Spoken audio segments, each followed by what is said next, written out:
Well, hello everyone. Welcome to the Spiritual Nomad podcast. It's been about a month since I've posted an episode. It was the Divinity of Desire that was the last episode that I recorded. And lots gone on in the past month. A lot of busyness, a lot of things happening. And I can't believe it's already been a month since I posted an episode. I know that I said I was going to try to get one up every month. And I realized the solution to the problem of creating spiritual nomad content has to do with inspiration, sheer inspiration for creating this sort of content.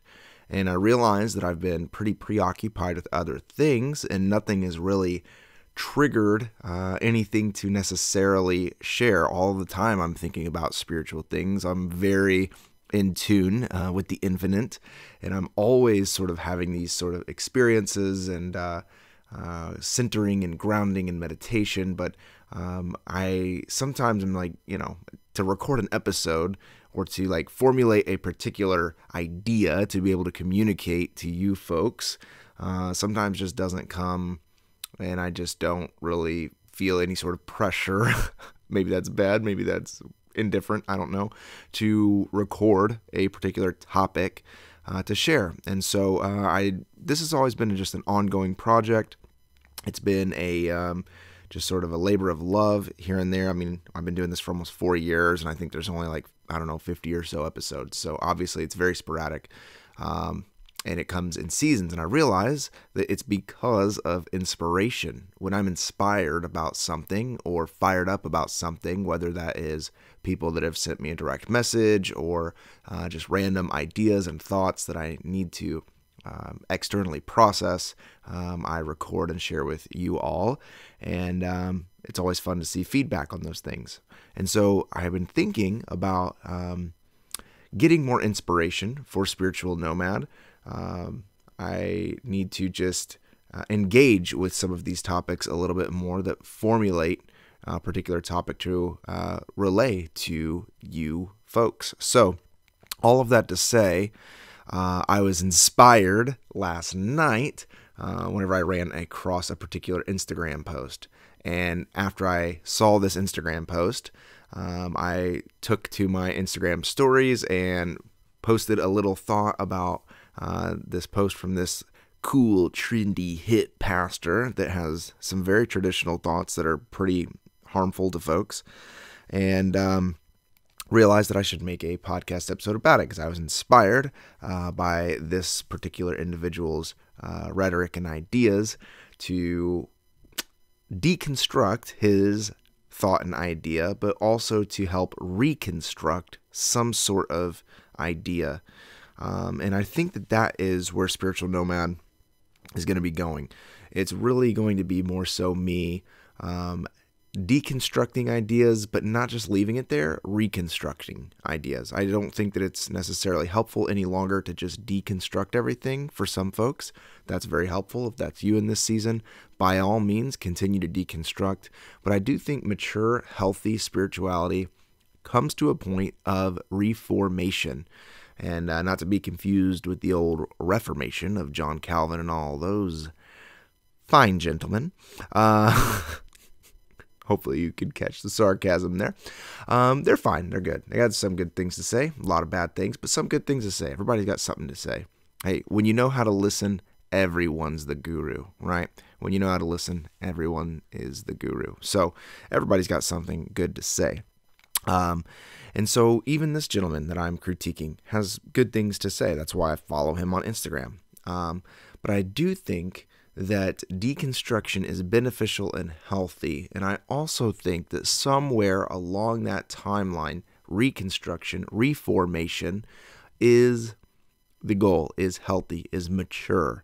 I believe that having that sort of non-reaction to everything you see, read, hear is a master.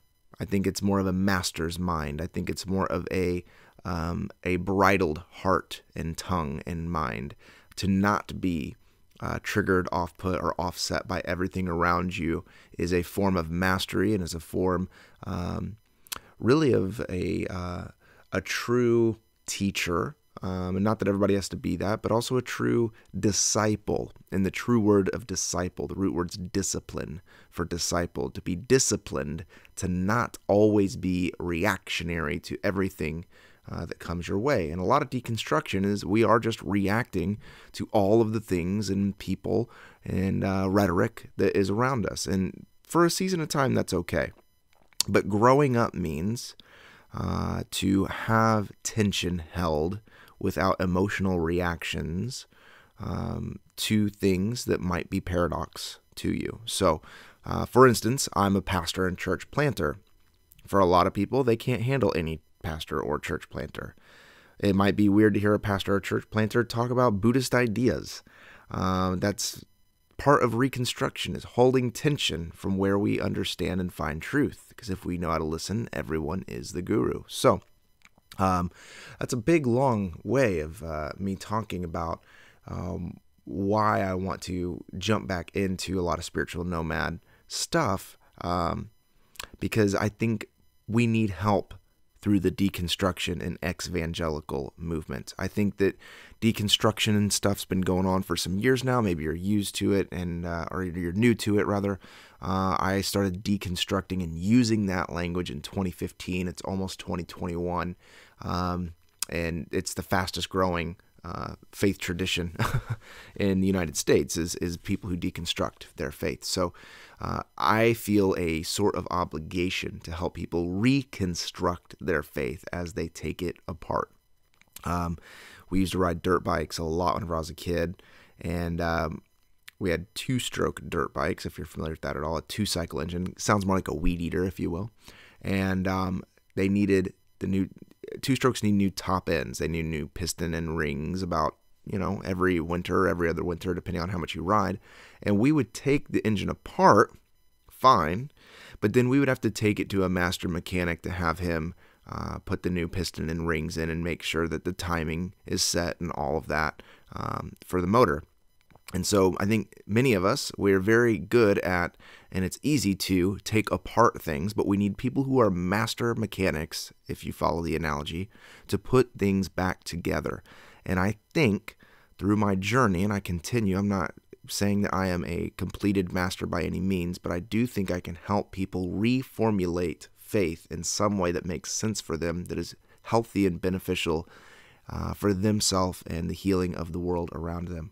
And all of that to say, deconstruction is a healthy part of the journey. I suppose I should read to you what sparked this whole podcast episode and why I'm getting fired up about Spiritual Nomad again. I took a screenshot of this Nathan Finucino. I don't know, I thought it was Pinocchio at first, but Nathan Finucino, who I learned is just a pastor's kid. Not just a pastor's kid, that sounds derogatory, because guess who else is a pastor's kid? Myself. Nathan Finucino, I was going through some of his questions that he was putting on his Instagram, and somebody asked a question, thoughts on deconstruction and exvangelical.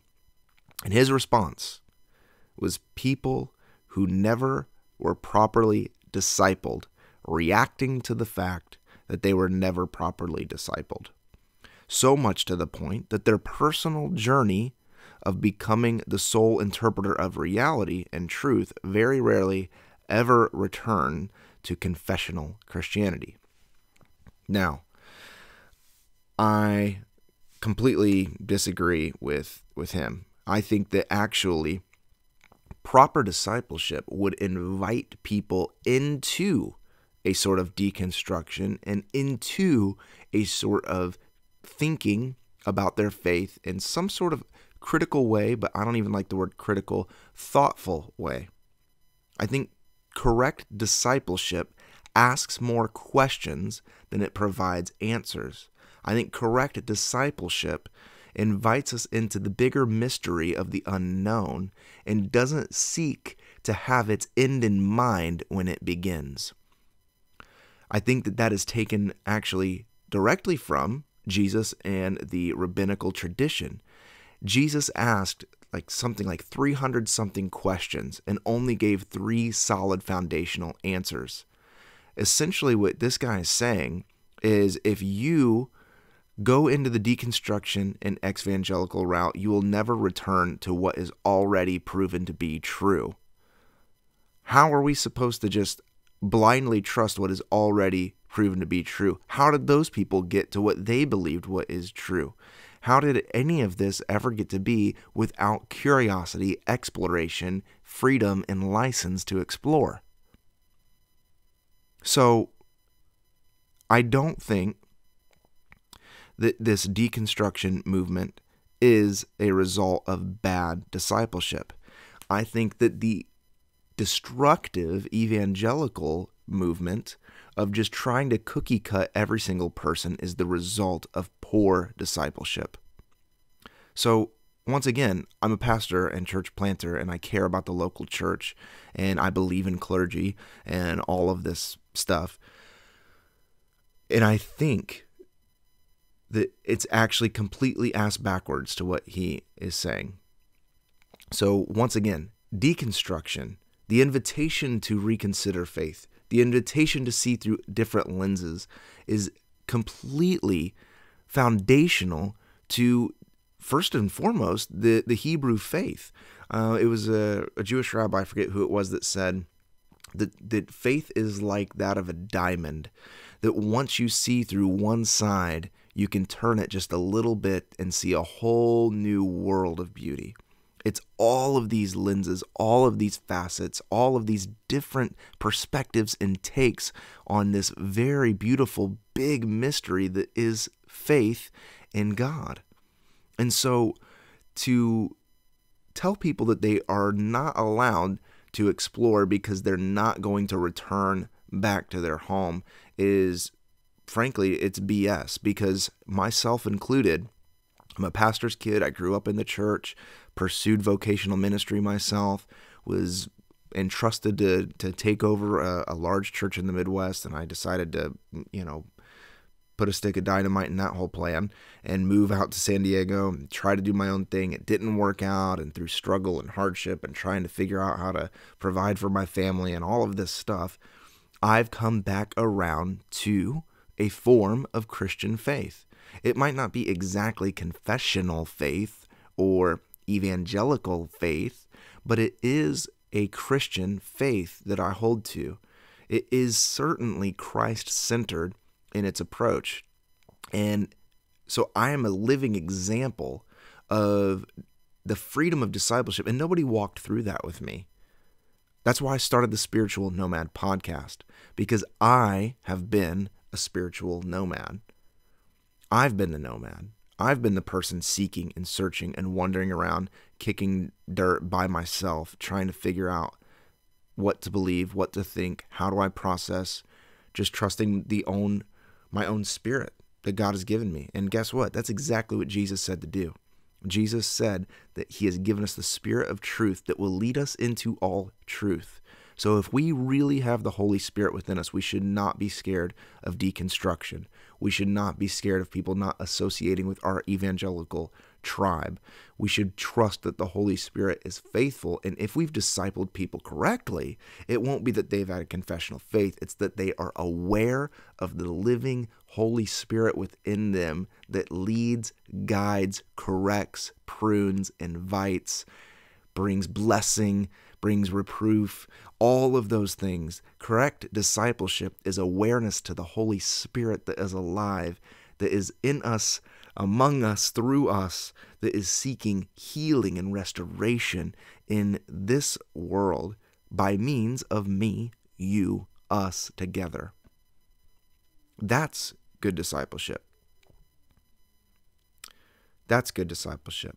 Connection to, awareness of, obedience to, and I know that word has some connotation to it, just go with it, obedience to the leading, prompting, and guiding of the Holy Spirit. And I believe that it's faithful to always lead you to truth. It's always faithful to lead you to the Father. Once again, if you have trouble with that language, we'll talk about that at some point too. It's all part of the reconstruction part of life. So hopefully this is a big, long rant. Hopefully it's coherent.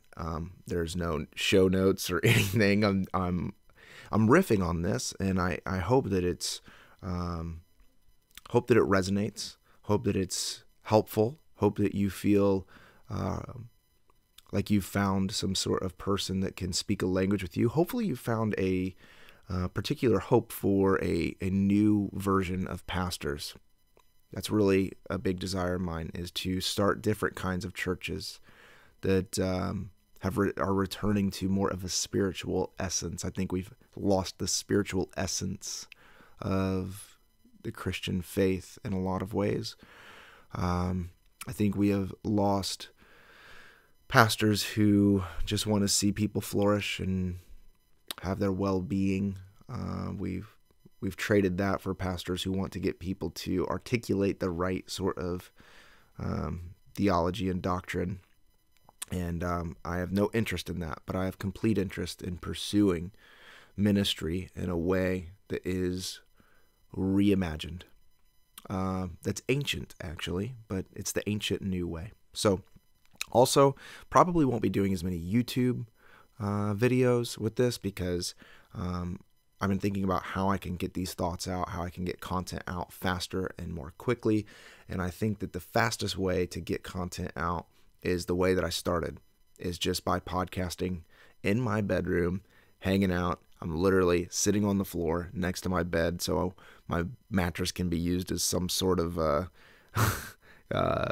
sound insulation. And it's not conducive for a video. So I'm just going to start recording these, throwing them up, short, 10, 15, 20-minute podcasts. Have some guests that are going to come on. I've been really digging this podcast called The Tao of Christ. And Marshall Davis. I've been emailing with him, so I'm going to have him on the podcast. I've really dug his approach to mystic Christianity. He was an evangelical pastor for like 40 years who went a contemplative route and does a podcast called The Tao of Christ. And it's great. So I'm going to have him on soon, have some guests on. But the quickest, most easiest way for me to curate content is to plug in my microphone to my computer, hit record, and upload it, and get your thoughts from it. So some YouTube will be included, but for the most part, it's just going to go back to more audio format. I think that's my bread and butter. So hopefully this episode's been helpful for you. A little ranty, a little ravey, a little unguided, but hopefully coherent in some way and helpful to you as you go about nomading and understanding yourself in the great Spirit of God. Have a great week, friends. See you later.